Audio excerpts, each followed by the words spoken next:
चलिए जानते हैं आज देश और दुनिया की सिलेक्टेड काम की और महत्वपूर्ण 25 बड़ी खबरों को सिर्फ 10 मिनट में। पर अभी तक आपने इस वीडियो को लाइक नहीं किया है तो लाइक कर दें और इस चैनल को सब्सक्राइब भी कर लीजिए।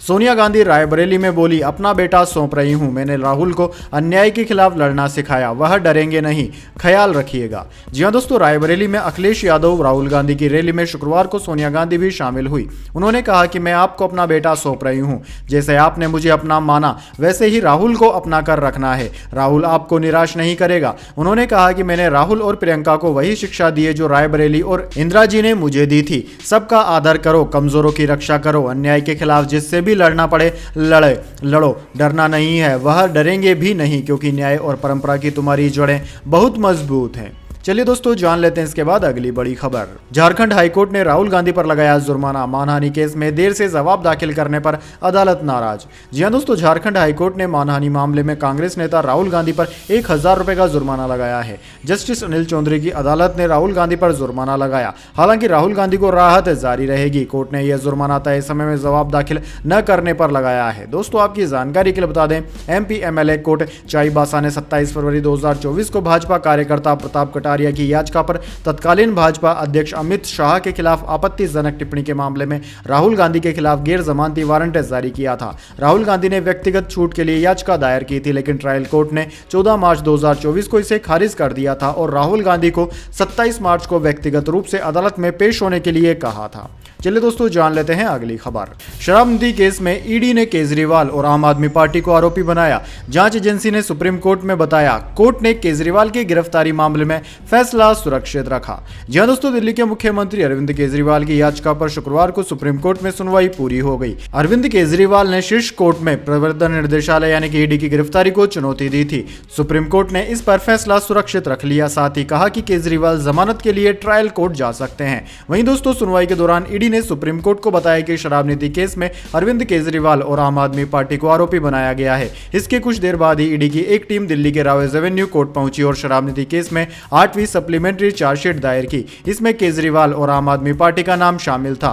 जांच एजेंसी ने 21 मार्च को केजरीवाल को अरेस्ट किया था। सुप्रीम कोर्ट ने 10 मई को केजरीवाल को 21 दिन यानी कि 1 जून तक अंतरिम जमानत दी। 2 जून को उन्हें सरेंडर करना होगा।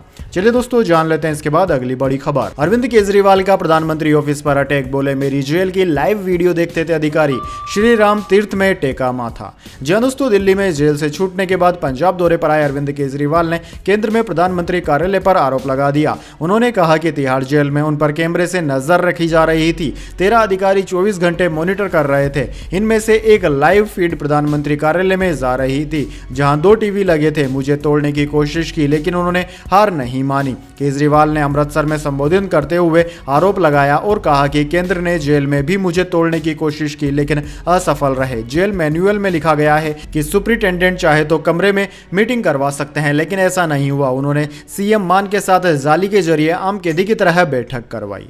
चलिए दोस्तों जान लेते हैं इसके बाद अगली बड़ी खबर। नई रिसर्च में कोवैक्सीन की सेफ्टी पर उठे सवाल, आई कंपनी की सफाई। जी हां दोस्तों, कोरोना वैक्सीन कोविशील्ड के साइड इफेक्ट्स पर उठे सवालों के बाद अब भारत बायोटेक कंपनी की कोवैक्सीन को लेकर हाल ही में हुई एक रिसर्च ने सवाल खड़े कर दिए हैं। यह रिसर्च बनारस हिंदू यूनिवर्सिटी के शोधकर्ताओं ने की। इस रिसर्च की रिपोर्ट स्प्रिंग लिंक जर्नल में प्रकाशित हुई थी। रिसर्च में यह बताया गया है कि कोवैक्सीन लगवाने वाले करीब 1/3 लोगों में कुछ तरह के साइड इफेक्ट्स देखे गए हैं। रिपोर्ट की खबरों में आने के बाद कोवैक्सीन बनाने वाली कंपनी भारत बायोटेक की ओर से भी प्रतिक्रिया दी गई है। भारत बायोटेक ने कहा है कि कोवैक्सीन पर पहले भी कई स्टडी और रिसर्च जिनमें कोवैक्सीन के एकदम सुरक्षित होने का प्रमाण मिला है। कंपनी ने कहा है कि कोवैक्सीन का सेफ्टी ट्रैक रिकॉर्ड शानदार है। दरअसल दोस्तों आपकी जानकारी के लिए बता दें, बनारस हिंदू विश्वविद्यालय के शोधकर्ताओं की एक टीम ने यह रिसर्च की है। रिसर्च के बाद जर्नल में छपी रिपोर्ट के अनुसार कोवैक्सीन लगवाने वाले करीब 1/3 लोगों में अलग अलग तरह के साइड इफेक्ट्स देखे गए हैं। चलिए दोस्तों जान लेते हैं इसके बाद अगली खबर। अमेरिका में आर्टेमिस 3 मिशन की फील्ड टेस्टिंग हुई शुरू। एरिजोना राज्य के रेगिस्तान में एस्ट्रोनॉट्स की मून वॉक, चांद की सतह से सैंपल इकट्ठा करने की प्रैक्टिस। जी हां दोस्तों, अमेरिकी स्पेस स्पेस एजेंसी नासा 50 साल बाद चांद पर एस्ट्रोनॉट्स को भेजने वाली है। आर्टेमिस 3 मिशन के तहत सितंबर 2026 में 2 एस्ट्रोनॉट्स चांद पर उतरेंगे। इस लूनर मिशन के लिए अमेरिकी राज्य एरिजोना की वोल्केनो फील्ड में सिमुलेशन टेस्टिंग यानी कि किसी प्रक्रिया की नकल करना चल रही है। यहाँ एस्ट्रोनॉट्स मून वॉक की प्रैक्टिस भी कर रहे हैं। वहीं दोस्तों नासा के अंतरिक्ष यात्रियों केट रूबिन्स और आंड्रे डगलस ने आर्टेमिस 2 मिशन के लिए चुने गए एस्ट्रोनॉट्स की भूमिका निभाई है। इस दौरान इन दोनों ने स्पेस सूट जैसे दिखने वाले कपड़े पहने हार्डवेयर की जांच की। इस दौरान उन्होंने चांद की सतह से सैंपल इकट्ठा करने की भी प्रैक्टिस की। चलिए दोस्तों जान लेते हैं इसके बाद अगली बड़ी खबर। अमित शाह बोले केजरीवाल जहां जाएंगे शराब घोटाले की याद दिलाएंगे। संविधान बदलने का बहुमत हमारे पास 10 साल से है, लेकिन यह काम कांग्रेस का है। जी हां दोस्तों, लोकसभा चुनाव से पहले गृह मंत्री अमित शाह ने दिल्ली के मुख्यमंत्री अरविंद केजरीवाल के शराब नीति केस को लेकर निशाना साधा। उन्होंने कहा कि केजरीवाल प्रचार के जरिए जब भी जहां भी जाएंगे लोगों को शराब घोटाला याद दिलाएंगे। कई लोगों को तो बड़ी बोतल दिखेगी। विपक्ष के संविधान बदलने वाले बयान पर अमित शाह ने न्यूज एजेंसी ANI को दिए इंटरव्यू में कहा कि संविधान बदलने का बहुमत हमारे पास 10 साल से है। हमें 400 सीटें चाहिए क्योंकि देश में राजनीति में स्थिरता लाना चाहते हैं, क्योंकि देश की सीमाओं को सुरक्षित रखना है। हमने 10 सालों में अनुच्छेद 370 को निरस्त किया, 3 तलाक को खत्म किया, राम मंदिर बनाकर UCC भी लेकर आए। चलिए दोस्तों जान लेते हैं इसके बाद अगली खबर। ड्रग कंट्रोलर समेत 2 DCO को नोटिस। ब्लड बैंक सील करने के बाद रखे ब्लड को नहीं करवाया शिफ्ट।